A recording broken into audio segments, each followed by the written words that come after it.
There's a high likelihood that this is a Coronado period structure, either a residence or a church. We're right on the edge of the battle. Your ancestors came up this wash.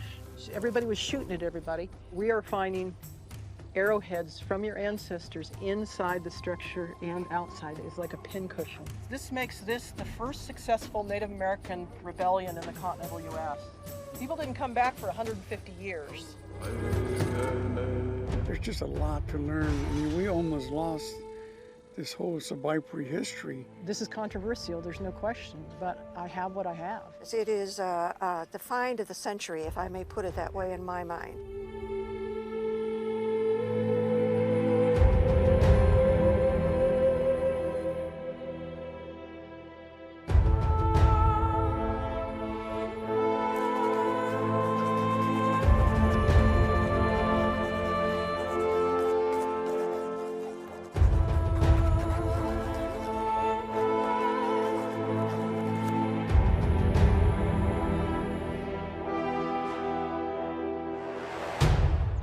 Going down the slope, just walking on marble. Oh yeah, so be careful here because it's real easy to slip. If you slip, fall on your butt. It's the least damage. For most people anyway. No one has been able to find a Coronado site in Arizona or Sonora. We know where they started, we know where they ended up. There's sites in New Mexico, there's sites in Texas, but not in Arizona. Why have we not been able to find them? Okay, this is ridiculous.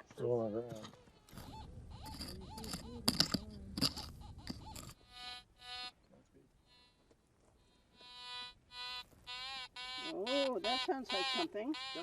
We had no knowledge or basis to provide kind of a guideline, a guidepost as to where he went in that several hundred-mile stretch.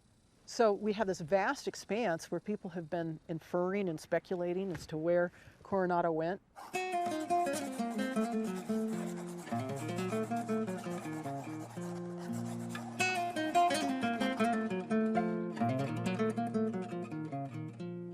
It's needle in a haystack stuff.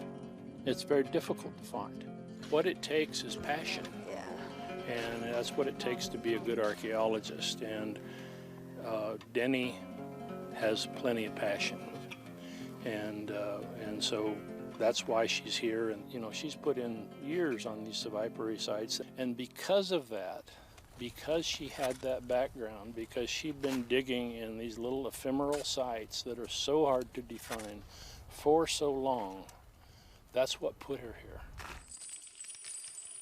One of the reasons it's been so hard to find Coronado, basically people assumed that you weren't going to have enough artifacts to be able to identify where Coronado camped and his people camped, where the expedition camped, for just overnight.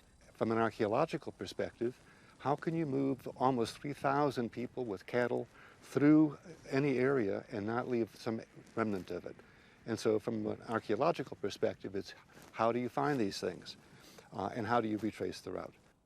The documents are important to guide you to where these sites might be. And so the combination of both the historical research as well as the archaeology on the ground, those two need to go hand in hand with this particular project. I was investigating the Juan Bautista de Anza Trail. No archaeologist has ever worked with the historians in identifying campsites.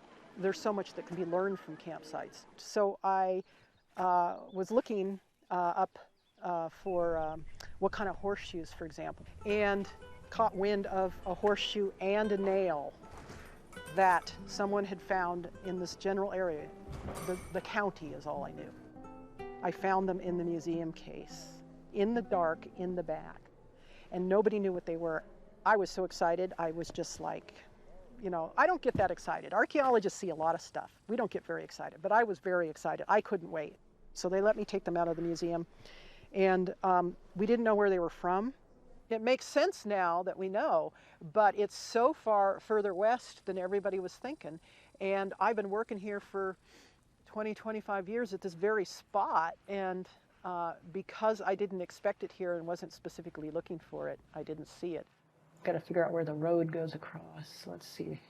But I did a terrain analysis and remembered talking to this landowner and figured out where it could be the first day out. We checked that landform and that landform.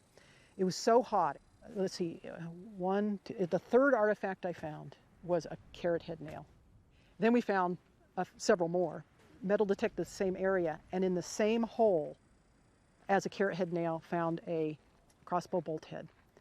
And that cinched it. The expert in New Mexico verified the carrot head nail, and then he said, if you find one of these 5 things, nobody will ever be able to question what you found. And it's been incredible since then, just thing after thing after thing. Nice loud. Okay, so let's get that loose out over there. There we go. Look at that.